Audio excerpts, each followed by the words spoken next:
What's up, world? It's your boy DJ47. Thanks for tuning in to our YouTube page. If you like what you see, hit the like button and don't forget to subscribe to us as we hit you with new videos every week. Yeah, it's your boy DJ47, and this is another episode of the One Shot Jail podcast with my guest, DJ Mike. This is the 5-part interview, and check it out. The third episode airs right now. You are now listening to the sounds of KDPG Radio. Keep the party going. Yeah, and that, I mean, Nike said it, right? Just do it. Just do it. That's the best piece of advice I can give anybody. That's why I talked to the guy. Especially nowadays. That's why I talked to the guy today, and I was just like, and we're sitting there, and he's like, and I'm just like, dude, you gotta go. He's like, what do I have to do first? I said, start. Yeah. Like, you sent me a text today, and then I almost didn't read the whole thing. I just read the beginning of, I thought you would just apologize for not coming on Sunday and all. I'm like, oh, okay, it's cool, whatever. And then I opened it, was a little paragraph, and you're breaking down like, hey, if you could, 10:30. I'm like, oh, okay, cool. Yeah. I told James, which I had the meeting with earlier today, I'm not going to be the one that ever say no. Right. We can be in the studio working, I could be like, and I'm dozing off, and you're wide awake.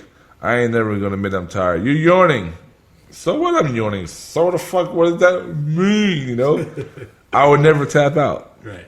If you're saying, well, I'm pretty tired, I'm gonna go like that, I'm like, oh, okay, I get it. And in my head, I'm like, oh, thank God. But I've never been to know. I remember this. One of my artists came down from Jacksonville, and I had to do a show from up in towards North Miami, right? It was between 8 p.m. to midnight. That was where long the show was. And he came through and he performed there.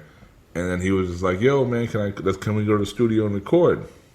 And in my head, I'm like, fuck, because I got to go back down south, get a little bit of rest to go all the way back to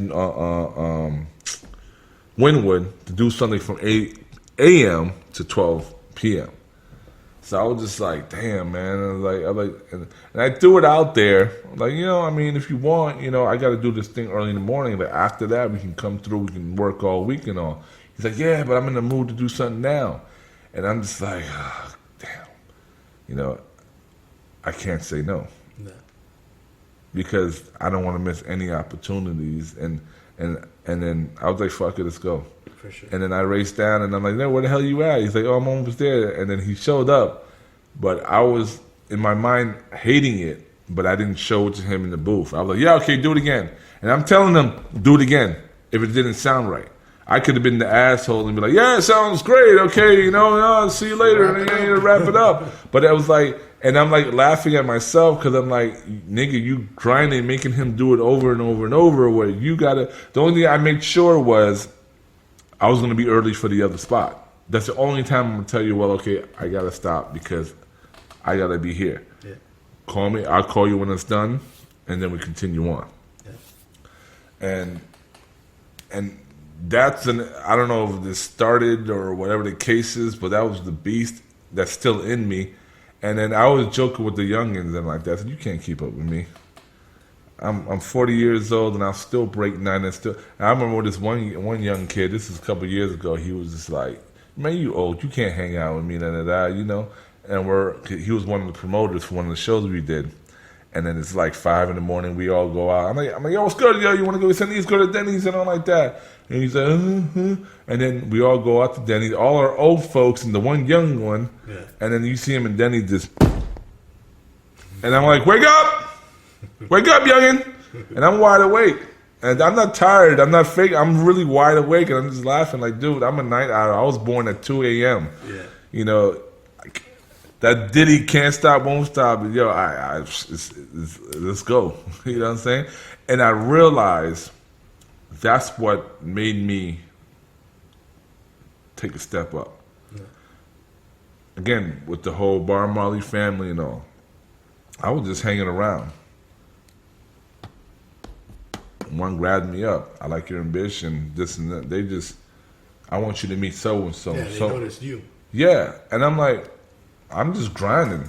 But I'm not thinking anything of it anymore because I've been hoodwinked for so long. So I'm just doing what I love, and I'm just happy to be around. I remember Cheeks, we would be in Steve Marley's studio, and we were just like, do you realize we're in the Marley studio? Yeah. Like, this is history. And then Bob Marley's brother lives in the house that Bob Marley lived in Miami. So I'm sitting in where Bob Marley rests his head, ate his food. Like, it's that energy, and then you feel it. Yeah. Like that energy. And I'm like, yo, God is great, man. Because back to that show, when I end up performing, when they gave me the gig, and then they kept changing my time. Oh, I got you. I mean, first they were like, well, show's already, put together, maybe next year, this and that. I'm like, all right, cool. And then I learned to shut the fuck up. Because if I said so much more and been understanding, they would have waited till next year, which they wasn't obviously able to do it. Right. And she's like, I'm going to find you a spot. I'm going to get you a good spot. Great. Just tell me how much time I have so I can, and I'm preparing for it. Yeah. I'm not going in and just, even though I could, but I'm practicing. They told me 20 minutes. I made a 20-minute set. And I went to UFC gym because they have where the mirrors are, put the camera on and practice that set, blah, blah, blah.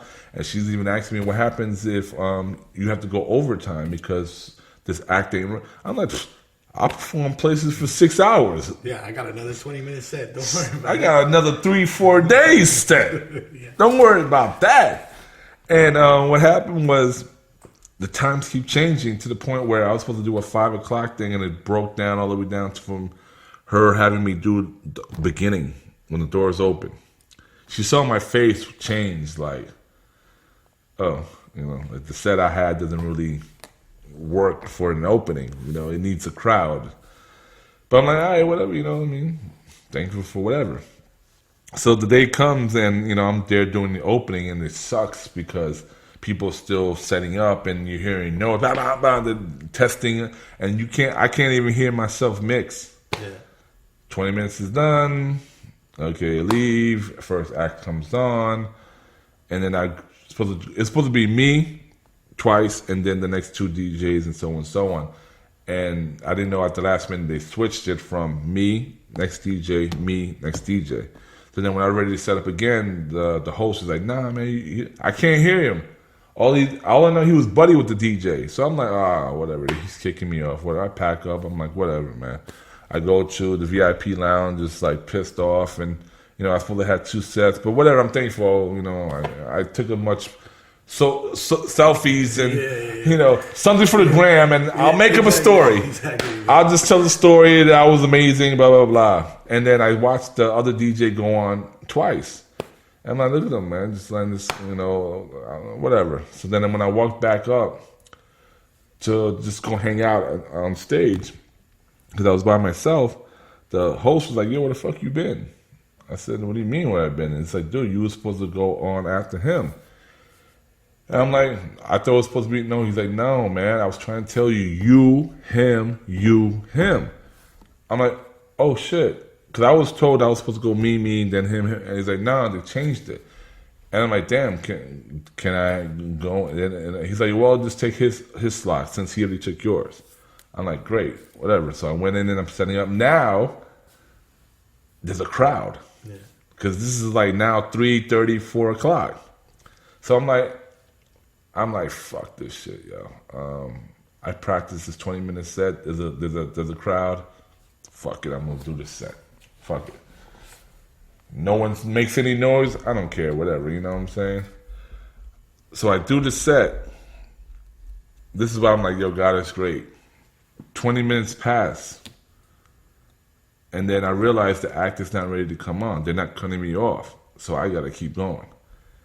Point blank is, I end up going 45 minutes. I was supposed to do 20 minutes. So when my 20-minute set was done, I had to think fast and keep going. Now I did my thing, and then when I left, and then I packed up and I went to go to the crowd because my people was there. And as I'm walking into the crowd, people just grabbing me like, yo, that was amazing. Yeah. Other people like, thank you. I'm like, thank you? Like, yes, that was so great. Another person's like, dude, you played like every genre of music. I didn't realize it until I went back to listen to the mix. Then, oh shit, I played Bob Marley in the beginning, which I knew, the 20 minutes. Then I played Biggie because it was March 9th, the day he died. I played 3 tracks there because that's rap music. Then I played dancehall music and all. And then when my 20 minutes was up, I kept going. I was like, oh, let me play Afro beats because it's big. Seen them whining to that. And then I played, like, wait a minute, Buju is free. And I started playing Buju Banton songs and everyone's going crazy. And then I'm like, oh, wait a minute, Carnival's still going. And then I started playing soca. And I'm like, oh shit, I did. Without even realizing this shit. And then I'm so thankful because I got to perform where I always wanted to perform. I got to do a lot more. Instead of 20 minutes, I went 45 minutes. And then the crowd loved it. And it was like, I don't cry, but it was just like emotion. I went to the bathroom and then I had a guy like, yo, man, I work for such and such. You did amazing here. Take this card, contact me. And I'm like, oh shit. And then the funny thing about the guy who throws the events, he's always like, because Cheeks want to perform because Nas is, and then the beauty of it is the posters is in the room. Yeah, I shared the stage with Nas, with Shabba Ranks, with Capleton, with Spice. It was so many names on that list, and then my name is on that list with them. Yeah. Not in my imaginary, in the call sheet. Lineup, yeah. I'm like, yo, nobody can take that away from me. Yeah. They can never call me ever again, but you can't take that away from me. And again, it goes back to like, what would happen if I just gave up? Yeah. Yeah, you wouldn't. I mean, look, you said it.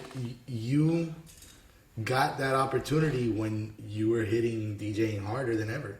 Yeah. You know? And it's not that I got the opportunity for DJing.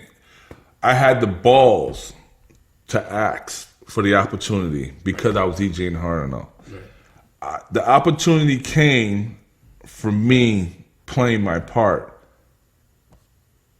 when I got introduced to them. Right. As far as, I didn't have to clean up any floor, which I would have. Is what can I do for you? Give me some flyers. I'll promote for you. I'll get people to promote for you. I'll sell tickets for you. I don't want no money. I just want an opportunity. Yeah. And they knew that.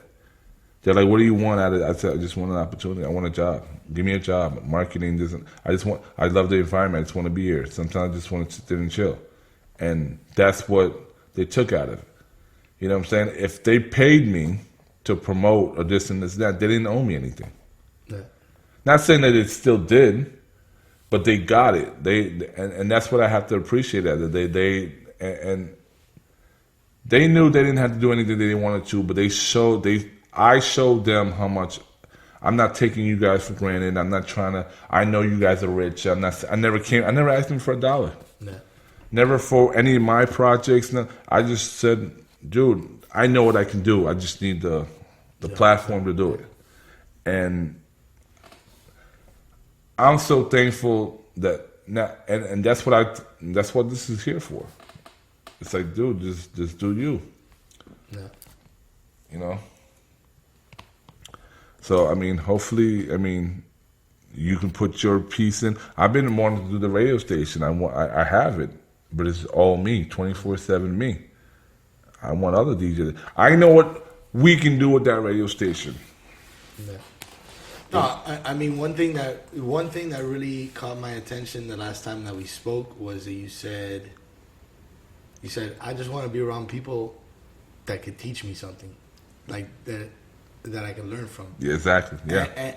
And when you said that to me, like, always be a student of the game. It kind of got me because, I had told you about me doing my DJ business and this and that, and I was always bringing people up because I was teaching them. Yeah. I was giving them equipment to go use, to go do this, to go do that. Hey, let me show you how to do this. Let me show you how to do that.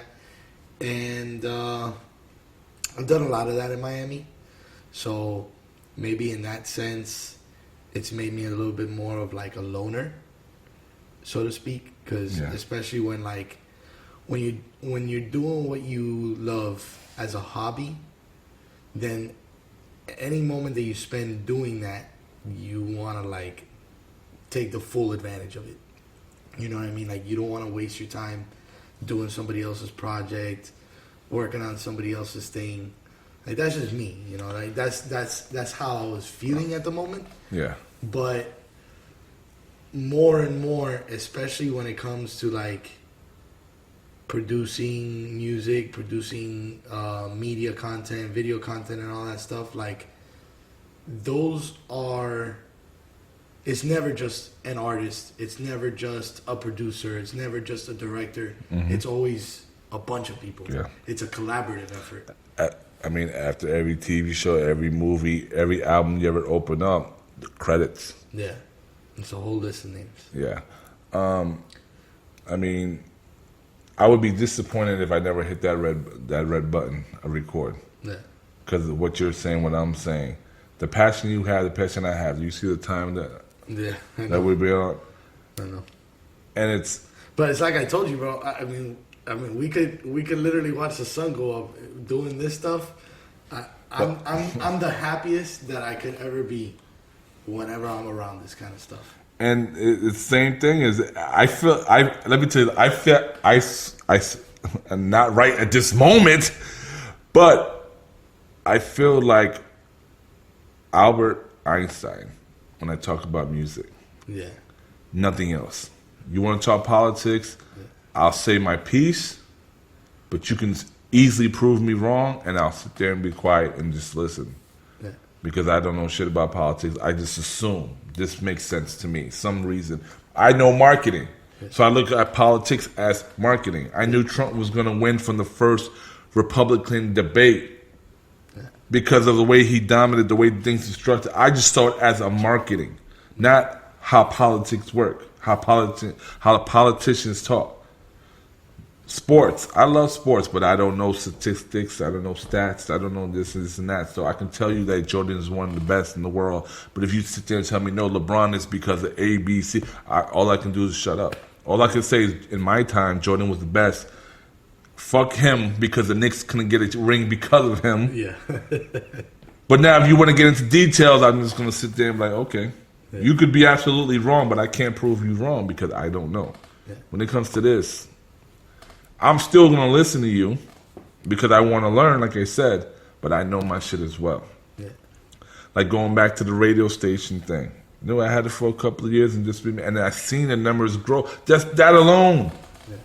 This year, maybe because of the COVID, I seen the numbers grow. I would go and pop up and like, oh shit, how many people's on at once? Oh shit, people's on the chat.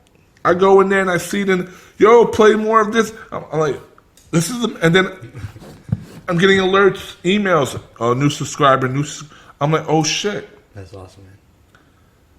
And I'm like, damn, I need this to be 20, which I always wanted to, 24/7. People coming in and out the house DJing. Yeah. That's why I recently cleaned it. If I'm not going here or there, nigga, that's the room, go. Because I used to DJ at a radio station called Blaze 107, something. It was Blaze, I know.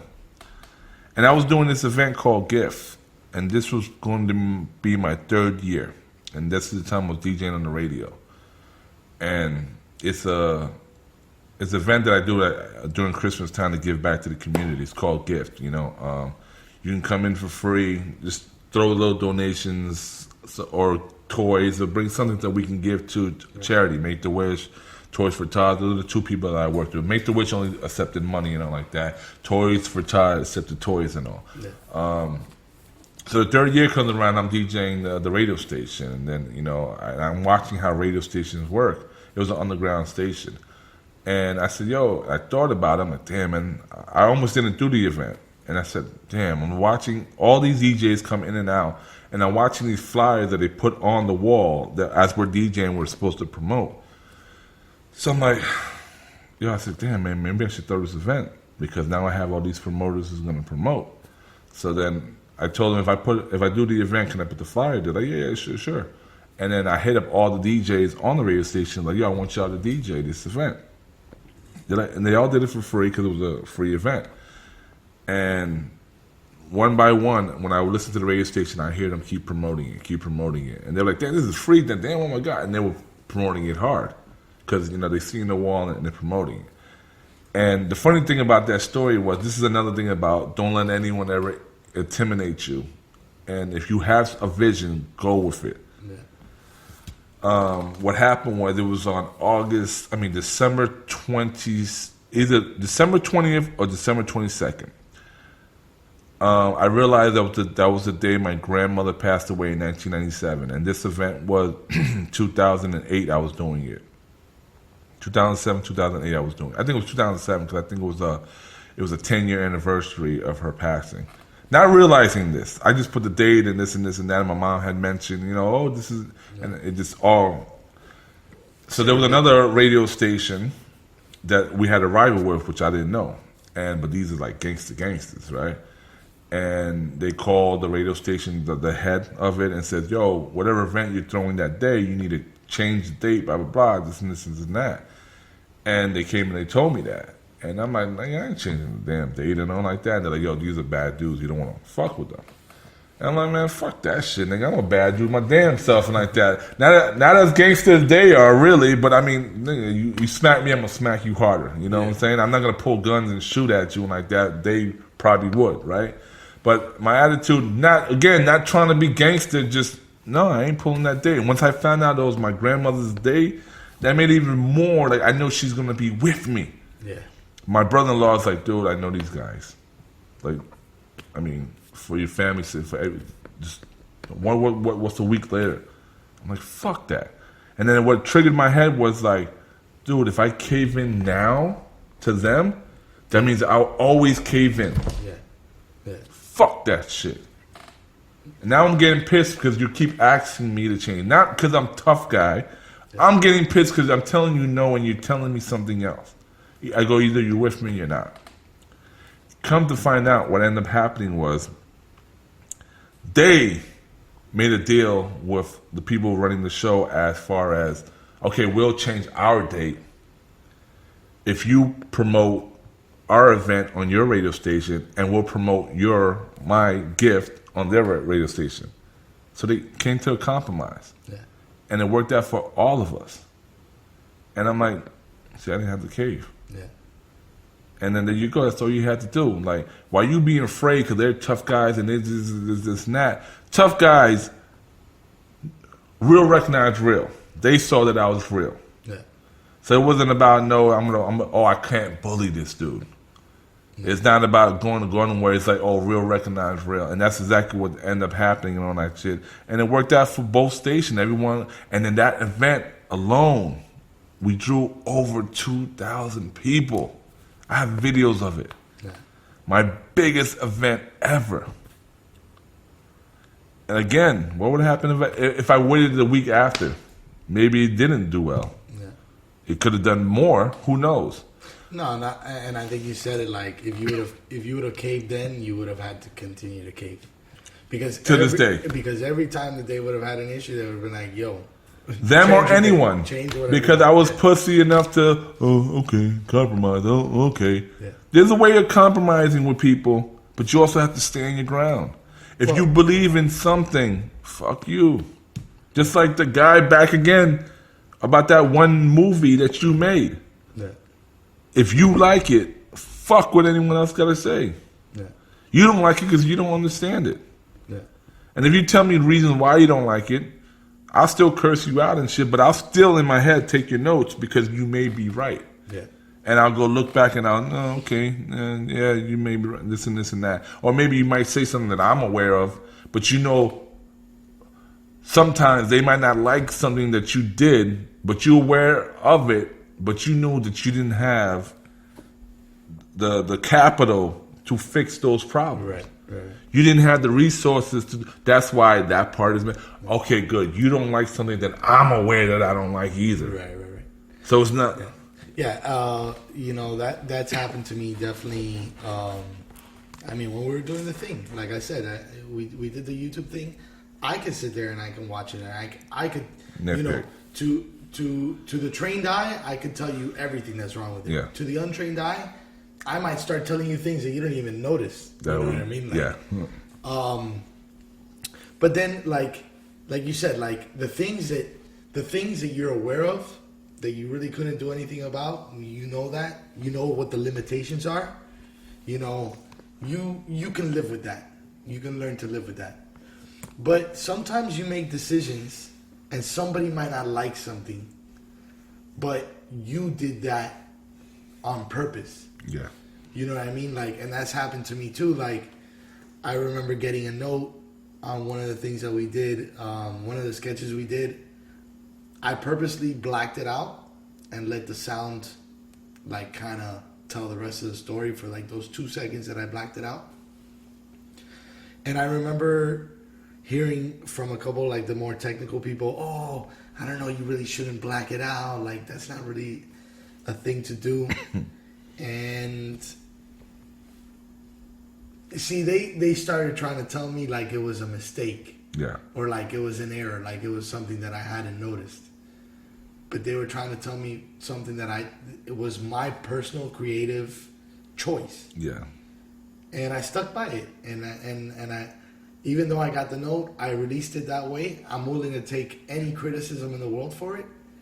But the truth is, that was my creative decision. You know what I mean?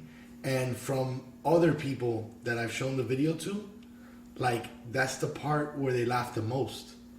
Because the audio does such a good job. Yeah, telling the story. Of continuing the story. You know what I mean? And like I said, it was like a 2 second, 3 second like fade out. That, yeah, I could have done it without the fade out. But that was a creative choice. And sometimes at the end of the day, you just gotta you gotta stand by those creative choices too. Yeah. You know, because like not everyone might get it, but it's not meant for everyone to get. Right. Though. That's the way you tell the story. Yeah. You know what I mean? Like, that's how I decided to tell the story. There's a movie I believe Brad Pitt's in. I think it's called Babel, Babel, and I don't know if it's a copy that I had or what, but I thought it was something like that. It told a brilliant story, and it was taking you to different countries. Right. China, America. I forgot where he was. I don't remember each country, but I knew that it took you into that world. I remember very clearly there was a girl in China. She played volleyball in China. She was at high school or college, and playing, but she was deaf. So we entered her world. You see how you blacked out like the sound? Right. We didn't hear any sounds. Right. When they told her story, because she was deaf. So we walking into her world. She's in the club. Yeah. You're hearing what she hears. It's nothing. And that a connection you have. And someone probably would have told them like, oh, it's too mute for too long. Yeah. Someone probably told them that, and they're like, no, I know what I'm doing. Yeah. And some people who probably watched the film, but like, I didn't like that part. I couldn't really hear anything. But I got it. Yeah. And that's the most that the movie was great overall. But what is the story I'm telling you in the movie? That part. Because I got it. Yeah. And it gave me goosebumps, and it shook me because it's like, damn, that's how you live. I would hate to be deaf. Yeah. Because I think there was pieces of the sound and then out, whatever the case is, but it was this, you felt the emotion of this person being there, and she'll go in moments and she'll cry. Like her scenes were quiet. And then they went to other scenes and they told everyone's story, but it was like, you know how when it wasn't filmed this way, but you know how you watch some shows in the camera and you're actually the camera guy, and then right. they're showing, the first person. That's how you felt. Like if you're playing the VR game, that's how you felt when you watched this story. Right. And it's not just hers. It's just that one captivated, that caught my eye the most because of that feeling of, damn, that's how a deaf person goes through life and all like that.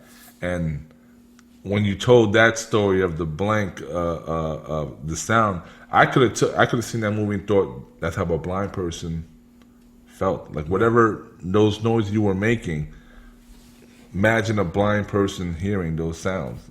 Right. And the crazy thing about your senses, I learned that years ago whenever I would listen to my music. I hear my music a lot more intense and deep, and I write my music. No one writes my shit. Right. And sometimes I hear my words different when I shut off all the lights, close my eyes, throw headphones on, and just let it. And I'm hearing words that I'm like, damn, I said that? Yeah. Even the beat, you're hearing different sounds in the beat. And it's crazy how your senses change. So I don't know if that's what you did, Yeah. but this was something that people didn't understand. And I'm listening to, I didn't even see your story. And I got it. Yeah. Because you opened up other senses for people to capture your movie. Obviously, we see through the eyes and the ears and shit. Right. And if we shut the fuck up, we can hear it clearer. Sometimes when I go to bed, I just shut my eyes and I watch a rerun, like a Fresh Prince, show that I already know. And it's different when I'm closing my eyes and all I'm doing is listening. Your senses is so crazy. Yeah, for sure. So I don't know if that was your intention, but I'm telling you from a person who didn't even see it, what I got. My ears exploded just that whatever seconds you had. And that's what's so great about what we do. Yeah. We touch every sense. And that's what I try to tell people. If you can master that, each sense from hear, see, smell, taste, and feel. Yeah. If you can understand each element of it and learn how to master it in your craft, Yeah. That's it. that's it. Yeah. You're giving girls orgasm all day and all night. For sure. How can I make someone taste my music? Oh, yeah, you can. Whatever beat, whatever story you're telling, make them feel that. Yeah. Make them smell it. It's really, I think I would not trade, and I'm so thankful that I'm able to do this at my age and still have that joy and passion. Again, I'm having this conversation with you, and I just loved it even more. You know how they say that you love your kids no matter how much hell they bring you. This is exactly how I feel about this industry, man. Yeah, man. Yeah. Like I've had so many people question it for me. Like, why are you still doing that? Why, like, man, I love it. Like when I'm doing that, when I'm making art, when I'm making music, when I'm entertaining people, when I'm connecting with people, yeah, I love it, man. Like there's no way to explain it. It doesn't bore me. It's not dull. It's exciting. Like, that's what it is when you're passionate about something. And that's why, like, no matter what people do, I never take for granted that, like, garbage men. Like, maybe 99% of people do not want to pick up trash. That's crazy. You said I want to hear your logic, because whenever I use that, I always use garbage man, but I want to hear what your theory is. I was just gonna say that I don't take it for granted that there's one garbage man out there that actually fucking loves what they do. That, like, it's not a bad job for them. And so, like, for me, I never want to put a job down. I never want to put down what somebody does, because number one, I believe that unlike today's topic of essential, non-essential, I believe everyone's essential, because I definitely agree. We are all cogs in this massive collective. Everybody's has a purpose. Every job, there's a purpose to it, and I like that. I definitely agree with that. I remember I worked at, was it you I was telling that I worked at the American Airline Arena? No. And when I started working there, I realized how important everybody's job is. We go there to watch the players play their game, but if the cameraman doesn't, hit the right angles, and the people in the truck is not pressing the right to capture these moments. The basketball players can't shine. The lighting matters. The dancers matters. The concession stand matters. I was an usher.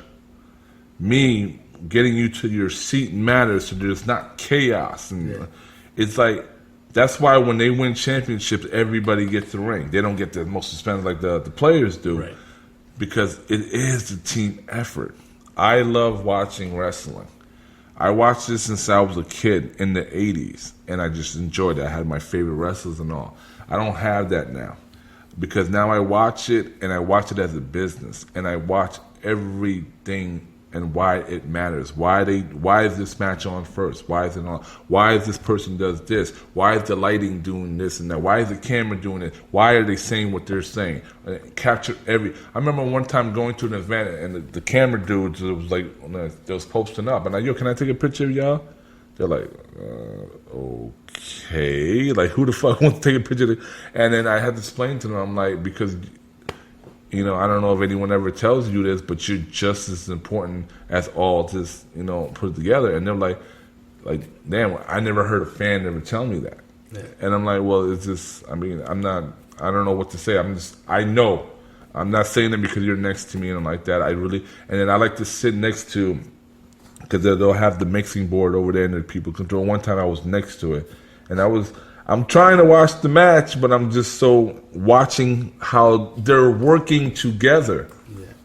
And then I'm just agreeing with myself, but arguing with myself. But like, I mean, see, if you got $1 billion company that understands you need a team, why are we not building as a team? How can we that not billionaires don't understand that? Yeah. It's and when you have, like, the most frustrating thing that I have, even though I love teaching people, is having to explain to the smallest details that I this whole conversation here I never had to do with you, and I'm listening to you, and I taking knowledge and from what you're telling me, and we're just sharing stories, and then you're telling me stories that I'm just like, yeah, it's kind of relatable to me, like that we're in the same world. Damn, if you put this, if we foam like Voltron, you're the right arm, I'm the left arm, then we need a leg, we need a foot, we need the head. Yeah. And everyone knows their position. It only moves faster. Yeah. For sure, bro, for sure. Because like I realized that too, man. Like I was trying to be a one-man show for a long time, because like I told you, like I had worked with people that had been flaky. I worked with people that had done this, and then I got to a point where I was like, man, if I'm gonna focus on something, then a big part of me becoming a DJ was, okay, I can go to a party, I can go to a club, I can be a one-man show, I can bring all my lights, I can bring all my stuff, I can do everything, and the more I did that, the more I realized how much I just wanted more people to be around me, because it just makes it better. Yeah. Like, one person doing 10 jobs is not the same as 10 people doing one job. Yeah. Yeah. You can do it, but the quality won't be as where it should be and where you want it to be. It has its limitations, bro.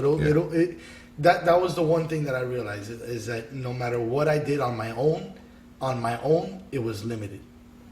If I had just another person, like, that automatically opened up twice as many possibilities. If I had 3 other people, that opened up 3 times as many possibilities, because now I could be like, look, I'm gonna focus on the DJ part. I want you to handle the lighting board. Yeah. I want you to go around taking photos and making sure everybody's vibing, giving us notes. How does it sound? Yeah. You know what I mean? Like, a big thing being a DJ, people be like, oh, you're gonna sound check? You're gonna sound check? And I'll be like, yeah, I always do a sound check. But my sound check is when nobody's here, I set my levels, I put my thing on, I press play, I walk around, And that's all I can do for sound check. Yeah. Because once I start playing, if I walk away from this thing, you know, you don't want a DJ that's constantly walking around the fucking Yeah, thing. because even if you can just listen, visually it doesn't look good. That DJ is supposed to always be at the booth. I was told last Christmas when a friend of mine, she was at a Christmas party and she was like, "Oh, this DJ wasn't you," and what she said was, "Oh, he was playing a lot of old school this and this and that," and in my head I'm thinking like, "But that's what I do." You know, I play old school this and that. I could play new music, but I play. So I'm trying to understand like what was different between this DJ and mine. But the thing that she kept mentioning that bothered her was the fact that every time I turned to look at the DJ, he was always gone. So it was like maybe he was playing good music, but his presentation wasn't well. Right. Because I needed to see you there. And it's something that, and these to me are small, minor details of the difference between a professional and a non-professional that I try to explain to people that people don't say, "Oh, it's not a big deal." I'm like, it is. Like when we do the podcast, I try to stress to them, stop getting up. It's only an hour and a half podcast. You're on camera getting up, moving, and then it looks empty. Yeah, it doesn't look I was editing today and I seen 2 people get up with 4 people and it's just 1, 2 here and then this is empty. Yeah. I'm like this and I'm looking like, damn, can I cut this shit over like this, like just to edit? Because I don't have multiple cameras to do that. But I'm like, damn, if I cut that, it was the Biggie and Jay-Z beef. So if I cut it, you're only going to see Jay-Z, you're not going to see Biggie. And I'm like, damn, this doesn't look right. Just like a couple of weeks ago, the one who was talking about the tip, he's sitting there eating pizza. And then I'm like, I'm watching the camera. I already knew from the beginning that it didn't look right. Yeah. But I'm just like, oh, they're all here just chilling, having fun and like that. But when I saw it on the camera, I had to tell them, like, yo, stop doing that. It doesn't look good. And then people noticed that because people were like, oh, yeah, man, you seen the nigga C-Day? He's over there eating pizza. And they're like clowning on the show. They love the show, but they're making, you know, those funny jokes and all. You're over there yelling and shit like that. Steph over there is all drunk and all. And then you have Cedric over here eating pizza and shit like that. And they're laughing. They love the show, they're laughing, but they're nitpicking in a funny way. Yeah. And then I'm like, yeah, I know. Yeah, I know. I know that he was way too drunk and shit. Oh, okay, I'm a little loud. Okay, I need to tone it down and like that. But oh, I'm talking. Okay, you know. And I try to improve every week. And it frustrates me about certain people that you'll come in and okay, what is there to do? And it's like, what do you mean what is there to do? We're on 18 episodes. There's like a lot of things to do. Yeah, and thank God one listens and says, and he doesn't eat in front anymore like that. And I'm just like. And it pains me, like, these are small, minor things that I don't know why you don't get. That now I have to explain to you. And this is what the thing that prolongs success. Yeah. Because now you have to teach the minor little things that they'll argue, because you're going to argue. I argue all the time with them. Because they don't get the big deal. Yeah. And then I have to explain to them, and then they don't hear me. Yeah. Maybe a week or 2 later, they get it. That was happening to me with my other DJs, like just simple things like take care of the equipment. Yeah, you know, I'm lending you stuff. Take care of the equipment. Yeah, I take care of it just fine. No, dude. I just pulled this out of your trunk and it's sideways. This is an amp. Like, yeah, you could put it sideways, but when you're driving in the car and it's sideways and it's bouncing back and forth, that's no good. You know, if it was stationary next to your booth and it's sideways, that's not a problem. It's not banging things. Yeah. But you got it in a car, you're driving, you got to think like, oh yeah, but it's fine. Look, it still works. Today it still works. Yeah. But guess what, buddy? Like, if this doesn't last till the end of the year, we got to buy another one, and that means that whatever money we be making DJing, we got to throw it back into equipment instead of having equipment that lasts 5-10 years because it's in good condition. Yeah. And then we don't have to continue investing in equipment. You know what I mean? Like, this is our livelihood. This is what we do. This is our work. This is the tools of the trade. Like, you don't catch a plumber throwing a monkey wrench around the back of his car like it's all good in the hood. Yeah. You know? I definitely, I always have to stress the fact that no liquid around the equipment. You know, I was always taught that in the industry, and it frustrates me. And then I remember one time we were DJing a friend's birthday party, and the guy brought his equipment, and the friend of his name is DJ Vip. It was his birthday party. His son, you know, I mean, he knows how to DJ, but you know, he's just there to DJ, but he doesn't have passion like I do. And the guy who brought the equipment there, and even his father, DJ Vip, he was just chilling. Right. So he's now DJing. He gets the liquor and he puts it right there. So the owner of the equipment is like, "Yo, can you please not put liquid around the equipment and all?" And then he just, "What do you mean? It's not that serious and this and that." Yeah. And I jumped in. Not my business. Not my equipment. Not my business. But I had to jump in and defend the guy. I think his name is Redman, or I think that was his DJ name or something like that. Because it was his equipment. I'm like, yeah, I agree with you. And I had to tell him, no, take your liquid. Oh, if the man tells you no. I mean, even if he didn't, I think I would have told you no. Because you don't realize that equipment, if the liquid falls and it damages the equipment, he has to pay for that. He can't work. He can't work. That's even the bigger picture. He can't work. Yeah. So it was a big deal. And he's like, whatever. And he walked away and didn't want to DJ. And we're like, whatever. There's like 3 of us DJ here. It's not a problem. But it was like, one, if anything, respect the man and his equipment. He said, no, my fault. Yeah. But now he has to explain to you why.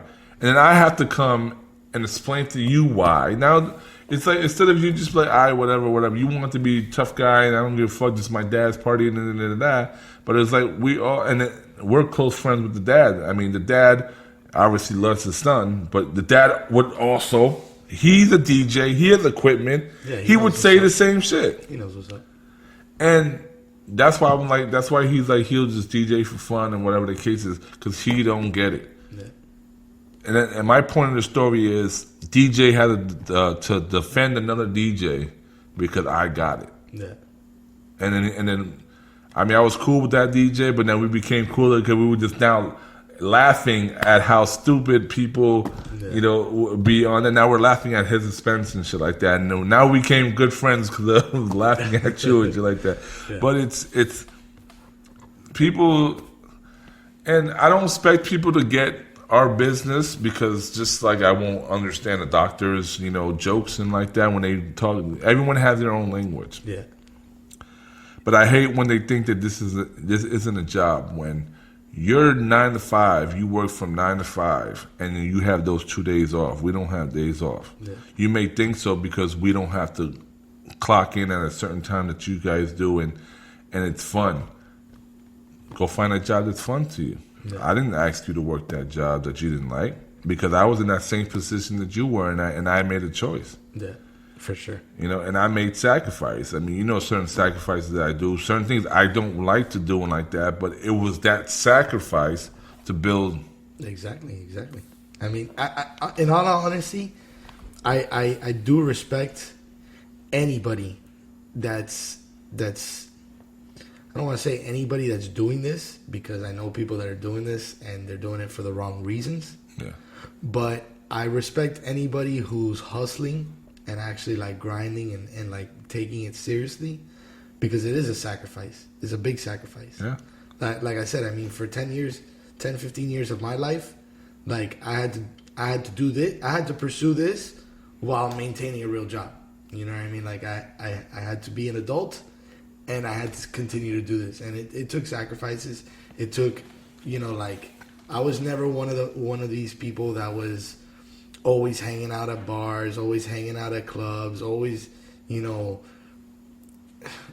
you know how many drinks and drugs I could have bought with the amount of money that I've been collecting and saving over the years to just buy my equipment and put my stuff together. Yeah. And it's what you said. It's a choice. I chose to do that. That doesn't make me more righteous. It doesn't make me better. It's just that was my choice. And some people choose to go play pool every Thursday, Friday, Saturday night, finish a 6-pack of beer. That's fine. Yeah. That's your choice. Like, have fun, enjoy life. Yeah, I have a friend of mine, a really good friend of mine. She would always be like, you know, whenever I bought another piece of equipment, she's like, I'm like, man, like she don't get, you know, hope you're not just throwing your money away, this and this and that.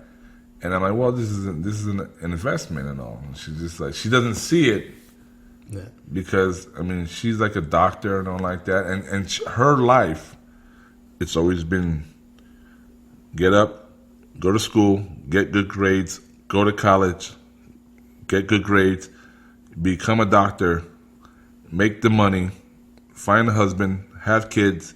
Like that story book that they all teach you. Yeah. Nothing wrong with that. Nothing wrong with that. But when you're doing that, you're forgetting that, and you've been taught like how I've been taught, and how many's probably been taught. But then there is that swerve of a Steve Jobs who said, "How about if I do it this way?" Yeah. And I'm the guy. And I remember I went to a music conference in Chicago one time. And I remember, you know, as we were preparing for it, the guy who's running this, he's like sending us emails, do this, do that, don't do this. And they got to the point of like, yo, don't bring your whole package with you. Just bring your music. Because these guys got to leave and they got to go back to LA, whatever, you know, the A&Rs. And then they're going to want to carry a bunch of, you know, posters, this and this and that. And I read it and I was just like, all right, whatever, I'm going to bring it anyway. If they don't take it, then, I mean, I traveled with it, so I can travel back with it, right? Yeah. Or I can just, while I'm in Chicago, hand them out to other people and promote. Yeah. I'm not going to leave this behind. I took time to press these up and into that. I mean, what's the worst that can happen? It's a promotional thing. So the funny thing about it is everybody followed the instructions, and I didn't.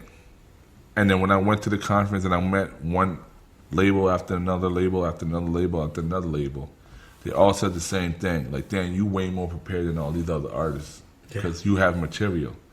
Yeah.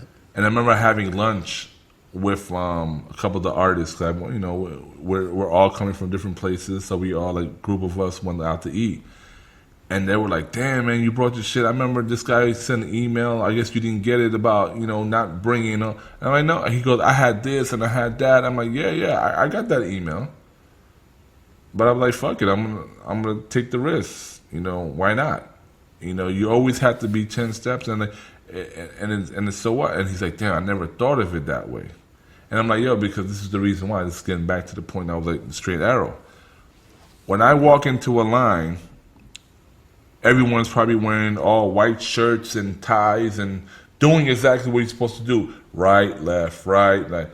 I'm going to be the guy in that line wearing a colorful shirt, not a clean cut, dirty looking beard and all that. And while everyone's standing still at attention, I'm like moving around like I got to use the bathroom. I'm going to be the one that's going to be noticed. Yeah. Whether you look at it like he's the weirdo or who is he? For better or worse. And when I went in there, how I fucked up was not knowing the industry well enough. Because Virgin Records, there was a label that Janet Jackson was on. I played him a record that was even unfinished. Didn't even have a hook to it yet. It's called Make Me a Star. I ended up doing, years later, I did the video. I did the song in 2004, and a couple of years ago, I did the video. I don't know if you've ever seen it. It's me and a girl in a hotel room and like that. They wanted that record. I didn't understand what he was telling me. He's like, I like everything you do. This is the record I want. What do you want to do with this record? Like, what is your goals? And I'm like, well, I'm here. I'm trying to get signed to a label. I want to be a rapper. I want to bust. And he's like, okay, but I want this record here. What can we do? I'm like, I don't know. I want to rap the record. I'm not understanding that I could have just sold that record to them. Yeah. and they would have gave it to whoever. It could have been LL's record. It could have been.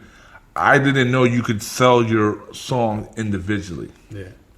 I was just trying to be the rapper to get signed, and if I knew better, I could have sold him that record, or made a deal with him as take the record, but I want a job. Yeah. I want to be a songwriter. I want you to plug me in. That. The opportunity. I didn't know that. Yeah. They were all impressed with me, and I got inside notes here and there. I ended up getting my publishing deal there with ASCAP and my writer's deal and like that, because I had the credentials, the performance, and all that. Because nowadays you just pay $50 and you can get your freaking ass. But before you had to have the resume, and I had the resume. But that taught me again. I went home and I started reading, and I remember reading that chapter about selling your songs, and my jaw dropped, and I'm like, oh shit. That's what they wanted. That's what they wanted. But guess what? It'll never happen to you again. Oh, yeah. Because now you know. Yeah, definitely not. I mean, sometimes in life, bro, you know, like, it's only a missed opportunity if you don't learn from it. Yeah. You know what I mean? And I say if you don't learn from it, because everything that happens, every failure, every success, every opportunity has something to learn. And it's on us as people to learn those lessons. Yeah. You know, you learn that lesson. Imagine how many people I could be talking to right now that be like, yeah, but, you know, this happened and I made a mistake. I'm an idiot or whatever. No, you learn. Like, you went back, you studied, and you know what's up, bro. Like, you know what's up now. If you were ever to encounter that conversation again, if you were ever put in the same room that you were in, you know exactly what to do. I take all those things as the greatest gift. As I know what I love and I know what I want to be, but over the years, I've seen the new chapters. Like, I wasn't supposed to bust at 10 years old, because I could have been the childhood star that, you know, was only hot for a minute, and the drug addict and the abuser and whatever. I could have had a tragic story and never recovered from that. Every year I'm learning something new about myself, and it's the knowledge that I have instilled in me. Yeah. Yeah.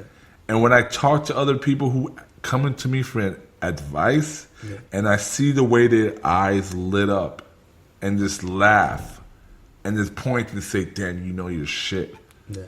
That shit makes me feel good, because I don't know a lot of shit, but I do know this. Yeah. So if you tell me I'm the horrible reader, or I can't spell right, or I don't know my math, or politics, or sports and all, yeah, it hurts, because I don't want to be an idiot and shit. I know here and there, I'm not the biggest idiot in the world, but all that erases when I sit there and I talk about what I do love, what I gave my life to, and people see it like, damn, you know what the fuck you're talking about. And then even putting my knowledge to work and seeing how it works. Like 2 weeks ago when we were doing the bracket and all, and then I changed the one of the IGs to the what are you drinking, and I'm like, okay, we're gonna start going live on this one, and how we're gonna draw the audience, because I'm gonna go on this live. We're all gonna go on the live when it's live, and then we're gonna go promote to our people and all. And then, you know, I had one of them like, that's not gonna work. That's a brand new thing. I mean, it's brand new because I just changed the name, but I've been promoting it all week and bringing all my followers on my IG, and I'm bringing them there, and I went to your IG, and then we're all supposed to promote. Like, now it's supposed to get bigger, because your people's and my people's and your people, and this one is all combining, and then we're promoting it.